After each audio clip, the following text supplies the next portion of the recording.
Sebelumnya saya awali selamat siang. Perkenalkan, nama saya Komang Nila Unsri, NPM 18751031. Di sini saya akan mempresentasikan tentang analisis sensitivitas dari CV kacang tanah surya.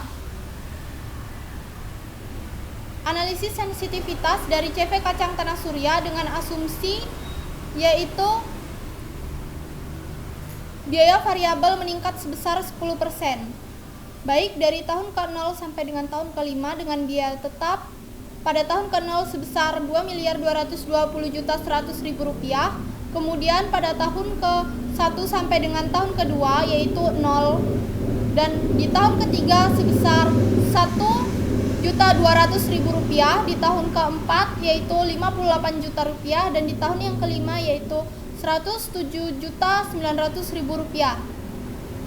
Untuk di biaya variabel di tahun ke-0 sebesar Rp300.000, di tahun ke-1 sebesar Rp1.911.326.572. Selanjutnya di tahun kedua sampai di tahun kelima biaya variabelnya sama. Kemudian biaya total atau TC rumusnya sama dengan biaya tetap ditambah dengan biaya variabel, atau jika di Excel sama dengan biaya tetap ditambah dengan biaya variabel, kemudian enter, diperoleh hasil biaya total pada tahun ke-0 sebesar Rp2.220.400.000. Selanjutnya disorot dari tahun ke-0 sampai dengan tahun ke-5 karena rumusnya sama. Selanjutnya penerimaan di tahun ke-0 sebesar Rp0, penerimaan di tahun ke-1 sampai dengan tahun ke-5 yaitu sama sebesar Rp2.970.000.000. Selanjutnya keuntungan menggunakan rumus sama dengan penerimaan dikurangi biaya total, atau jika di Excel bisa menggunakan sama dengan penerimaan dikurangi dengan biaya total, enter. Keuntungan pada tahun ke-0 yaitu sebesar minus Rp2.220.400.000. Selanjutnya bisa langsung disorot dari tahun ke-0 sampai dengan tahun ke-5, maka akan diperoleh hasilnya. Selanjutnya untuk total keuntungan dari tahun ke-0 sampai dengan tahun ke-5 bisa menggunakan rumus sama dengan 0 dari keuntungan tahun ke-0 ditambah sampai dengan tahun keuntungan ke-5, atau jika di Excel bisa menggunakan rumus sama dengan sum buka kurung disorot dari tahun ke-0 sampai dengan tahun ke-5 tutup kurung, enter, maka diperoleh sebesar Rp2.905.867.140. Selanjutnya DF pada tahun DF atau I yang digunakan sebesar 20%. Jadi dari tahun ke-0 sampai dengan tahun ke-5 menggunakan 20% DF-nya. Ini untuk rumusnya kita bisa hitung di Excel sama dengan buka kurung 1 dibagi buka kurung 1 ditambah, karena kita DF-nya menggunakan 20%, kemudian tutup kurung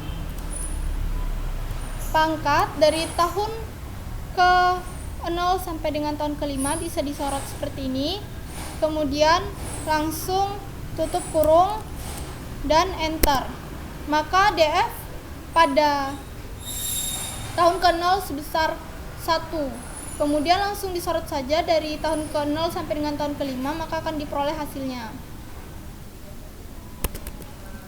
Jadi disorotnya sampai tahun ke-5 saja, dari tahun ke-0 sampai dengan tahun ke-5.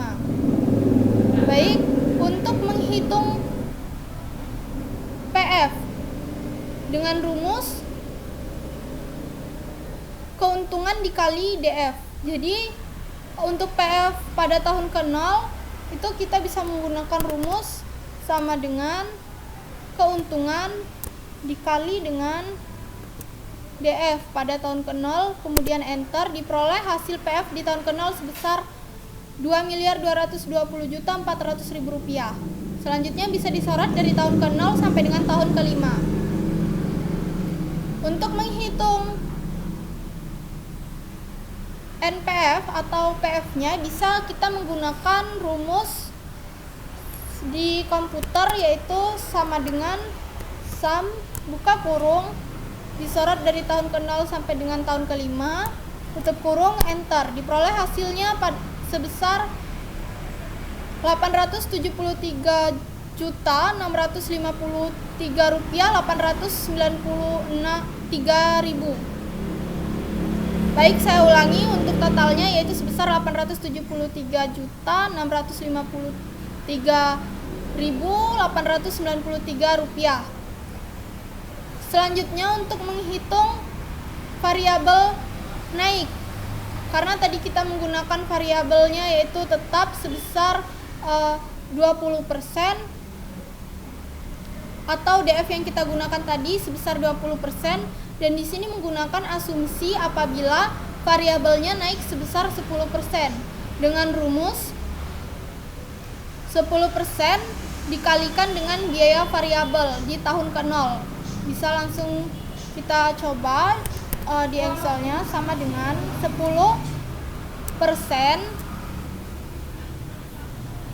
dikali dengan biaya variabel, kemudian enter. Selanjutnya untuk di tahun ke-1 sampai dengan tahun ke-5 bisa langsung disorot, hasilnya akan diperoleh seperti ini.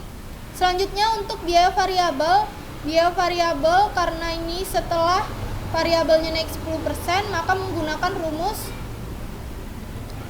biaya variabel ditambah dengan variabel naik 10%. Kita coba, sama dengan biaya variabel ditambah dengan variabel naik 10%. Ini pada tahun ke-0, kemudian di enter. Diperoleh hasilnya biaya variabel di tahun ke-0 sebesar Rp330.000. Selanjutnya total cost. Total cost-nya menggunakan rumus sama dengan total cost, kita menggunakan rumus sama dengan biaya variabel ditambah dengan biaya tetap, atau kolom K pada biaya variabel ditambah dengan biaya tetap. Baik, kita coba, sama dengan biaya variabel ditambah dengan biaya tetap, kemudian enter. Karena biaya tetapnya tidak mengalami penaikan, tapi kenaikannya pada biaya variabel. Selanjutnya bisa langsung disorot dari tahun ke-1 sampai dengan tahun ke-5. Berikutnya yaitu menghitung net benefit. Net benefit setelah biaya variabel meningkat sebesar 10% tadi. Untuk net benefitnya menggunakan rumus sama dengan penerimaan total dikurangi dengan TC. Bisa langsung kita coba, sama dengan penerimaan total dikurangi dengan total cost, kemudian enter. Maka diperoleh penerimaan sebesar di tahun ke-0 penerimaannya sebesar min 2.220.430.000. Kemudian langsung saja disorot dari tahun ke-1 sampai dengan tahun ke-5, maka diperoleh hasilnya. Di sini diperoleh bahwa net benefit yang mengalami minus adalah tahun ke-0, sama dengan keadaan di mana variabelnya belum naik 10%. Karena di tahun ke-0 belum memperoleh keuntungan. Tetapi pada tahun ke-2, 3, 4, dan 5, dari 1 sampai 5, pada tahun 1 sampai 5, ketika variabelnya belum naik, itu masih memperoleh keuntungan. Begitu juga ketika variabelnya naik sebesar 10%, itu tetap mengalami keuntungan. Sehingga dapat dikatakan dengan asumsi seluruh biaya variabel naik sebesar 10% dan jumlah penerimaan pada perusahaan CV Kacang Tanah Surya